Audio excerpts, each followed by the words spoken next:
So hello and welcome back to another episode of Ask Vixen. Today we're going to be discussing chakras and chakra cleansing.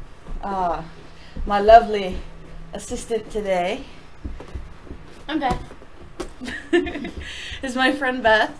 She's been kind enough to go ahead and let us use her massage table so that way we have her up high enough in order to actually film this, which is awesome. Plus she has magic fingers and I got an awesome massage from her last night, so we remembered about the video to leave the table up. Okay, so the first thing that I want to talk about is most people already know what chakras are. They're the wheels or the energy centers of the body. And of course, there's thousands of them throughout the entire body, but there's the main 7 that we really focus on the most. Because those are the ones that are tied to the aura, right? Alright. For this, what we're going to do is I'm actually going to show you guys how to cleanse chakras on another person. The first thing you need to do is make sure that you've meditated, that you've cleansed yourself, because you will end up sometimes with a backlash. But I think that's really more focused around improper grounding than anything else. Right? Residual negative energy. Yeah.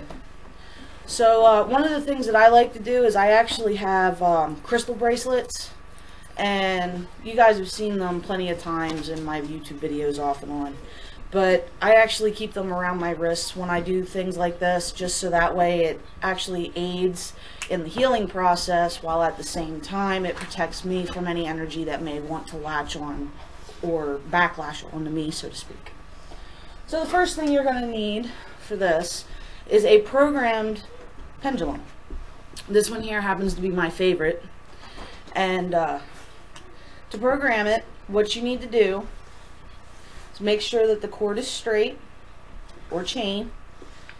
And what you're going to do is you are going to charge this for reverse or counterclockwise to show blockages, and clockwise to actually show that the chakra is cleansed and open. What you're really looking for is a swing like this, where it stays wide, it stays at a steady rhythm, that kind of a thing. The other thing that you're going to need is a small cup, one bowl. Personally, I prefer using big mixing bowls, but lacking in those at the moment. So substituting with a smaller bowl and a pot. Now inside this pot is blessed and consecrated water, which is a mixture of water and sea salt and a personal blessing. So basically what we're going to do is we're going to have our beautiful assistant lay down into a comfortable position, preferably on the back. If a person cannot lay on their back, you can also try having them lay kind of on their side a little bit. Would you like to demonstrate that? Kind of like just on the side just a little bit, so that way it's a little comfortable for them. You can still actually do a chakra cleansing like this. Some people have difficulty with breathing problems and things along those lines, so you want them to be comfortable. That's the biggest thing. Okay, sweetie, you can roll back. So now, the first thing that you're going to do is you're going to start down at the base or the root chakra, which is located down this way towards the base of the spine. What you're going to need is you're going to need your pendulum, and then you're going to take your cup and you're going to fill it up with some of the consecrated water just in case you need it, because I'm going to have to move around a lot. I need something small that's going to be portable that I can move. So right now I'm going to sit this down here at your feet. So don't go crazy and kick. First thing we need to do is find out if the root chakra is actually blocked. So what I'm going to do is ask you to relax, be comfortable. You can keep your legs crossed if you want, it doesn't bother me any. Alright. Now I'm going to hold this over where the root chakra is approximated to be, and I'm going to let the pendulum tell me whether or not the chakra is blocked.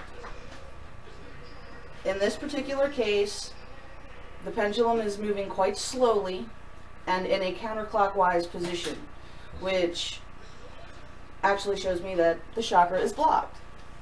So what we're going to do is I'm going to stop the pendulum. I'm going to grab my cup.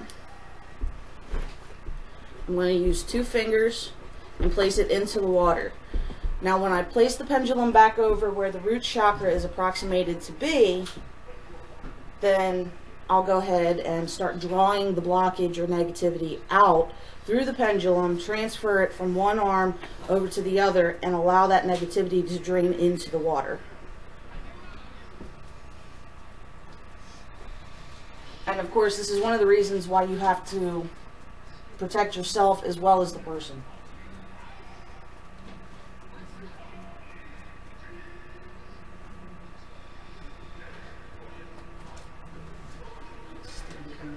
So we can see.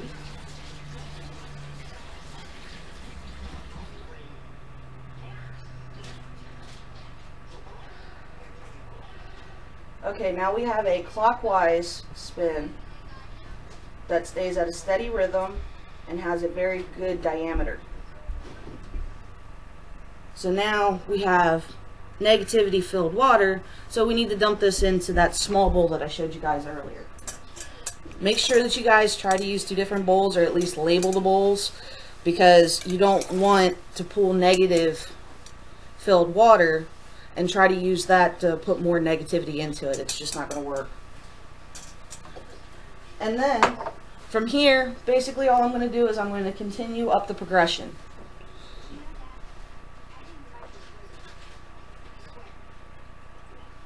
So there will be no further instruction from this point on, so that way I can finish doing what I'm doing. Unless there's something that I desire to point out. Alright, so the next chakra is actually the sacral. And on women, it's found in their ovaries and uterus. For men, it's actually found in the testicles. So a lot of the time, for men, the sacral chakra is actually lower than the root or the base chakra, which is actually just a little interesting tidbit. It helps when you're doing this. So we're going to check it. This is a really slow clockwise rotation, so that's indicative that there is some blockage, but not enough to actually really cause any problems, but we're going to cleanse it anyway.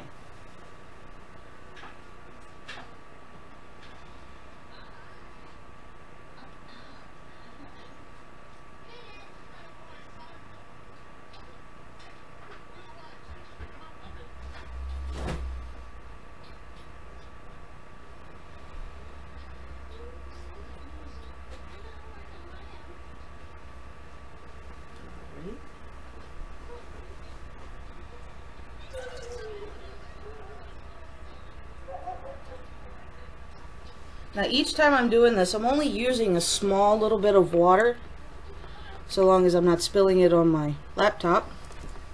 So make sure that you don't overdo it. The next chakra is the solar plexus, found around the navel.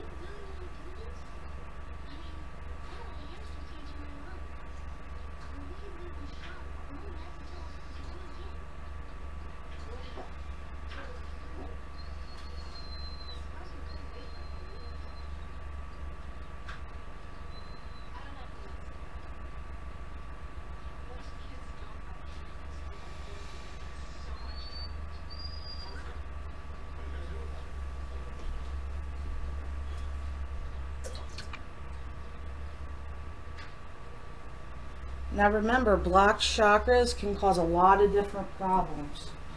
Depending on which chakra it is and the location, there's various different ailments that actually coincide. Such as with the solar plexus can actually end up causing upset stomach, indigestion, intestinal problems. There's all kinds of things that a blocked chakra there can do. And that's just the physical side. That's not the metaphysical side, or the energy side.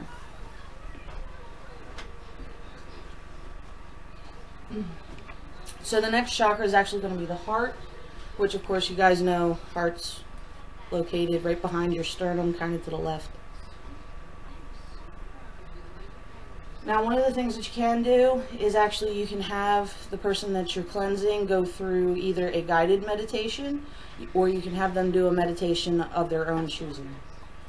It actually usually helps out a lot, and I prefer to actually have them meditate on cleansing their chakras while I'm doing this. It actually helps speed up the process a little bit, and it also does kind of like a double cleansing kind of thing. So we're going to check the heart chakra.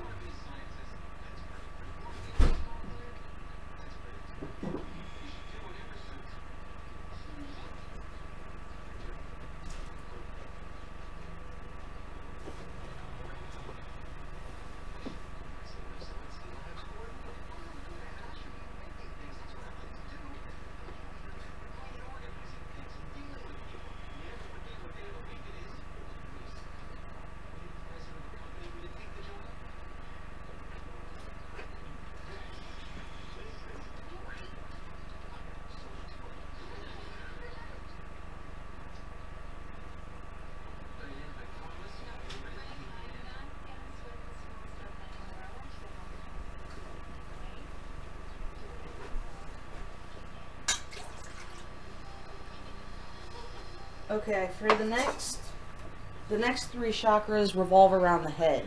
You have the throat, the third eye, and the crown. Alright? When you get around to the head, a lot of people start having some very different sensations. Some people say that it tingles. Some people say that it burns, like, really mildly.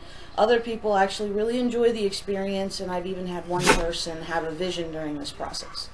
So there's various different things that can happen during this, which is, it leads for interesting conversation topics.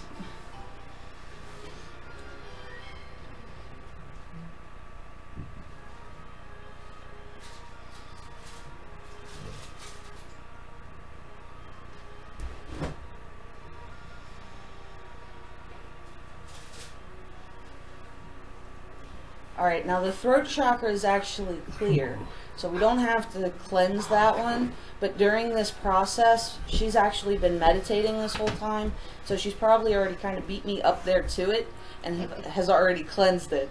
So, but we're just going to cleanse it just to be on the safe side, just in case there's any leftover residual energy. I do this more as kind of like a little extra to the process sometimes, just so that way the person feels more cleansed and more balanced.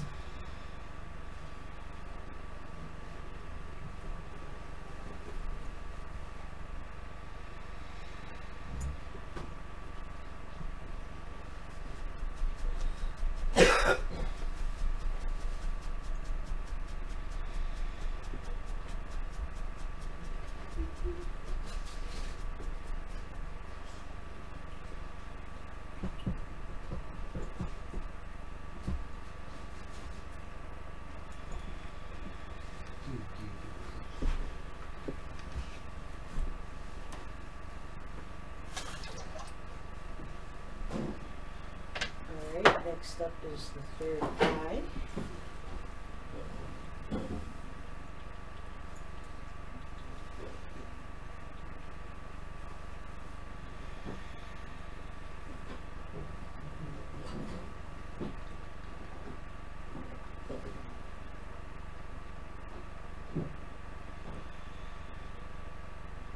We have a good strong swing on this one.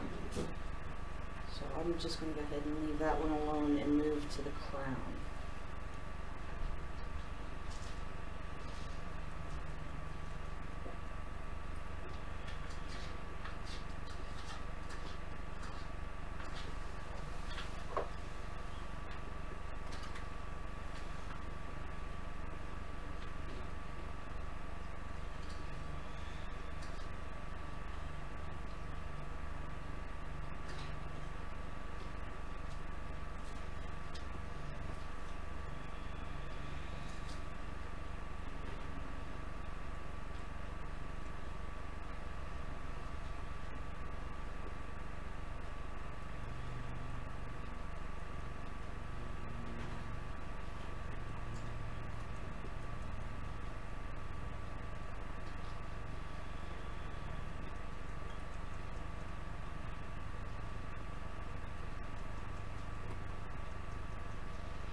Alright, now for safety measure, what we're going to do to make sure that there's no more blockages, we're going to start from the beginning all over again and just check each one.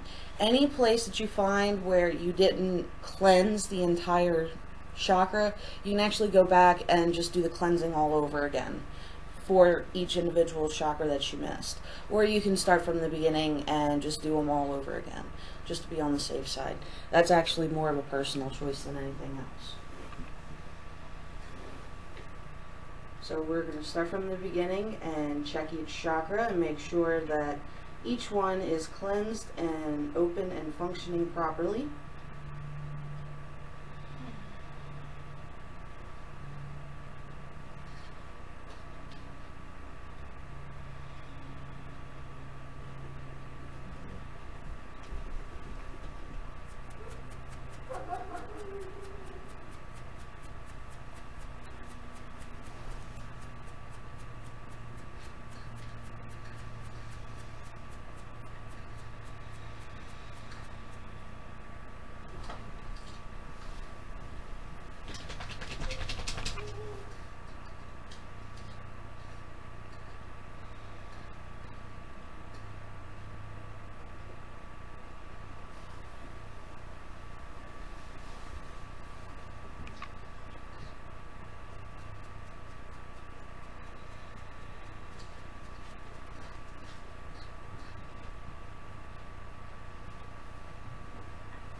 Alright,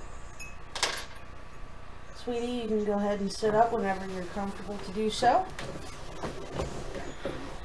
Now that you have been cleansed and your chakras rebalanced, how do you feel? Much better.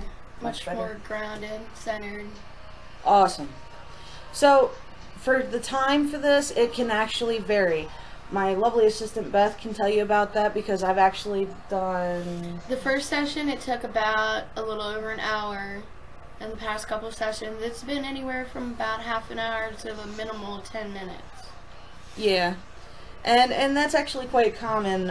It depends on how blocked the chakras are, as well as how adept that individual is at performing a basic chakra cleansing on their own. She actually does a very good job of it, and I actually let her cleanse me from time to time too. So I just wanted to show this to you guys, and I hope that you all enjoyed it and that you learned something. So if you have any questions, you can leave a comment below, or you can hit me up privately through the private messaging system here on YouTube. So this is Lady Silver Vixen. I'm signing out, y'all. Peace.